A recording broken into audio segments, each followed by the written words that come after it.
Hello दोस्तों, विद्या निर्माण class में सभी का स्वागत है। आज हम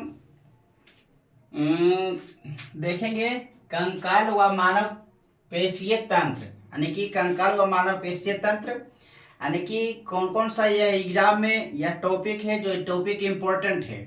कौन कौन सा एग्जाम में आने वाला प्रश्न है कॉम्पिटिटिव एग्जाम के, तो बीपीएससी, बिहार एसएससी सीजीएल 4 और बिहार एसएससी, तो ये सब एग्जाम में पूछे जाने वाला प्रश्न है। हालांकि हम ये वाला बुक है जो घटना चक्र, यानी कि घटना चक्र है जो पूर्वालोकन है, उसका शॉर्ट नोट्स को हम आज बता रहे हैं। तो घटना चक्र पूर्वालोकन के शॉर्ट नोट्स को आज हम डिस्कशन करेंगे और समझाएंगे। तो चलिए, चैप्टर यानी कि टॉपिक का नाम है क्या कि कंकाल व मानव पेशीय तंत्र। कंकाल व मानव पेशीय तंत्र है, इसका नाम है, यानी कि टॉपिक का नाम है। तो सबसे पहले जानते हैं कि कंकाल कंकाल होता है क्या। तो कंकाल क्या है, कंकाल या फिर मानव यानी कि मांसपेशीय तंत्र। तो यह इसका काम क्या है कंकाल का। तो सबसे पहले नंबर पॉइंट क्या है यहाँ पर कि आकृति। जो कंकाल है वह आकृति, मनुष्य को आकृति प्रदान करता है, सहारा प्रदान करता है, दृढ़ता प्रदान करता है, उसके बाद हो गया गति प्रदान करता है। तो यहाँ पर ध्यान देने वाला बात क्या है कि अगर जो कंकाल नहीं रहेगा तो आकृति नहीं मनुष्य का बनेगा। उसके बाद हो जाएगा सहारा भी नहीं मिलेगा, कंकाले की वजह से तो आज हम यहाँ पर खड़ा हैं। उसके बाद दृढ़ता, दृढ़ता मतलब कठोरता। उसके बाद गति, अगर जो कंकाल नहीं रहेगा तो एक जगह से दूसरी जगह आप नहीं जा पाइएगा। जिससे मानिए कि गोड़े टूट जाएगा, तो गोड़ टूट जाएगा तो कहाँ से जाइएगा, एक जगह से दूसरी जगह नहीं जा पाइएगा। तो इसलिए कंकाल का सहारा देना काम है। अगर जो कंकाल नहीं रहता तो आज हम यहाँ पर खड़ा नहीं होते। साफ सुथरा बात में यह कहा जा सकता है, ठीक है। तो कंकाल होता है जो सहारा प्रदान करता है, गति भी प्रदान करता है, चलने फिरने, आकृति भी प्रदान करता है। कैसा आकार है, दुनिया में बहुत प्रकार के आदमी है, उसका सबका डिजाइन अलग अलग है, आकार आकृति सबका अलग अलग है। कारण यह है कि कंकाल का बना हुआ है। कंकाले है जो आकृति प्रदान मनुष्य को करता है। तो कंकाल का मतलब समझ गए होंगे। मांसपेशी का मतलब यानी कि मानव में सबसे बड़ा अंग है जो मांसपेशी है। मांसपेशी का मतलब हुआ ऊपर वाला जो गुद्दा है वही हो गया मांसपेशी। यानी कि मानव शरीर में सबसे बड़ा, यानी कि मानव शरीर में सबसे बड़ा अंग कौन सा है, तो इसका राइट आंसर हो जाएगा मांसपेशी है जो मानव शरीर में सबसे बड़ा अंग है। तो चलिए हम डिस्कशन करते हैं। तो सबसे पहले जानते हैं कि मानव कंकाल यानी कि कंकाल, मानव कंकाल तंत्र में यानी कि दो प्रकार का होता है। मानव कंकाल तंत्र कितने प्रकार का होता है, दो प्रकार का होता है।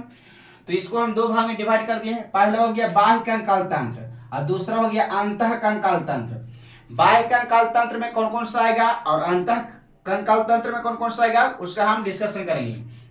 तो यहाँ पर समझिए कि बाह्य कंकाल तंत्र में आएगा बाल आ जाएगा, रोम आ जाएगा, नाखून आ जाएगा।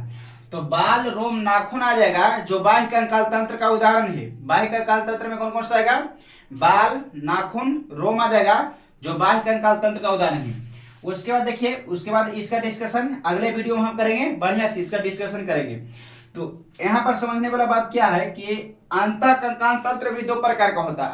अंतः कंकाल तंत्र मतलब हड्डी, अंतः कंकाल तंत्र होता है जो दो प्रकार का होता है। पहला हो जाता है कुछ कि अक्षीय कंकाल तंत्र हो जाता है। उसके बाद हो जाता है उपांगीय कंकाल तंत्र। तो अक्षीय कंकाल तंत्र और उपांगीय कंकाल तंत्र हो जाता है। तो अक्षीय कंकाल तंत्र की संख्या है जिसमें 80 हड्डी होता है और बचा खुचा है जो यानी कि 126 हड्डी होता है जो उपांगीय कंकाल तंत्र में होता है। आप जानते होंगे कुछ कि मानव शरीर में कुल टोटल 206 हड्डी होता है। तो 206 हड्डी में यहाँ पर क्या हुआ, 200 मानव शरीर में एक वयस्क मानव शरीर के में 206 हड्डी होता है। तो 80 हो गया अक्षीय कंकाल तंत्र और 126 हो गया उपांगीय। और दोनों है जो अंतः कंकाल तंत्र। अंतः का मतलब अंदर में, आप हड्डी के नहीं देख सकते हैं, अंदर में। अब इससे नाखून हो गया, रोम हो गया, बाल हो गया, ये सब देख सकते हैं। तो हो गया बाह्य कंकाल तंत्र। बाह्य मतलब होता है बाहर और अंतः मतलब होता है अंदर। उसके बाद चलिए जानते हैं यानी कि एक प्रश्न क्या है कि जब यानी कि नाखून को काटते समय दर्द हमें क्यों नहीं होता है। तो सबसे पहला हमारा पॉइंट क्या बोलना है, नाखून को काटते समय, फिर से बोल रहा हूं मैं प्रश्न कि नाखून को काटते समय दर्द महसूस क्यों नहीं होता है। सबसे पहले नंबर कारण यह देना है कि नाखून होता है जो मृत कोशिका का बना होता है, यानी कि नाखून होता है जो मृत कोशिका का बना होता है। दूसरा कारण ये भी देख सकते हैं कि जो नाखून होता है उसमें रक्त का प्रवाह नहीं होता है, हीमोग्लोबिन नहीं पाया जाता है, जिसके कारण दर्द महसूस नहीं होता है नाखून को काटते समय।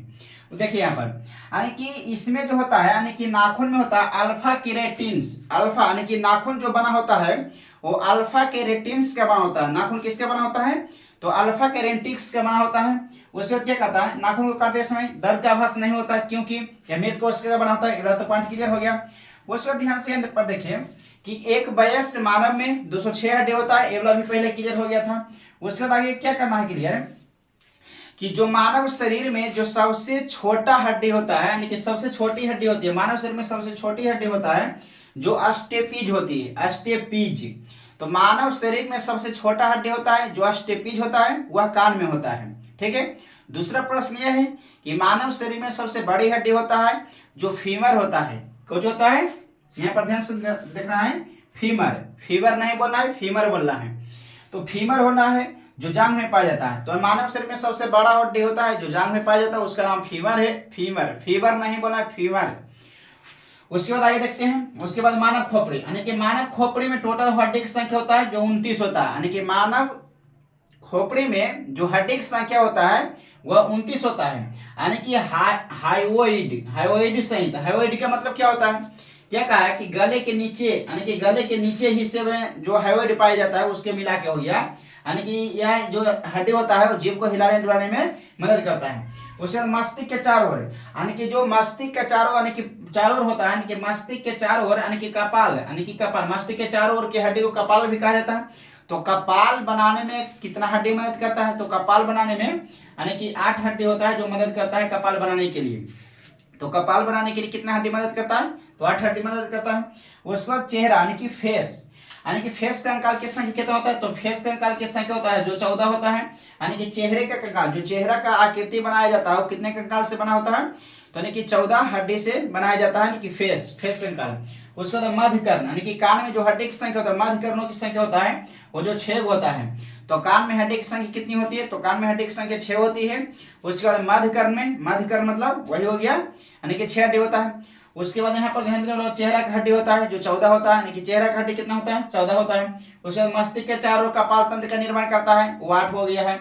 उसके बाद सबसे बड़ी हड्डी हो गया फीमर हो गया, यहाँ तक कोई दिक्कत नहीं है। उसके बाद चलिए आगे बढ़ते हैं। उसके बाद इधर चलते हैं, उसके बाद इधर, यानी कि कशेरुक दंड, यानी कि कशेरुक दंड का मतलब हुआ रीढ़ की हड्डी। तो कशेरुक दंड मतलब हुआ कब की रीढ़ की हड्डी। तो रीढ़ की हड्डी होता है जो 26 होता है, रीढ़ की हड्डी कितनी होता है, 26 गो। और शिशुओं में होता है जो रीढ़ की हड्डी होता है वो 33 होता है, यानी कि वयस्क में रहेगा, वयस्क कहेगा तो 26 माना ठीक है, अगर शिशु कहेगा तो 33 माना ठीक है। उसके बाद गर्दन का पहला कशेरुक, कशेरुक मतलब क्या होता है, रीढ़ की हड्डी। तो गर्दन का पहला कशेरुक होता है वह कहलाता है एटलस कहलाता है।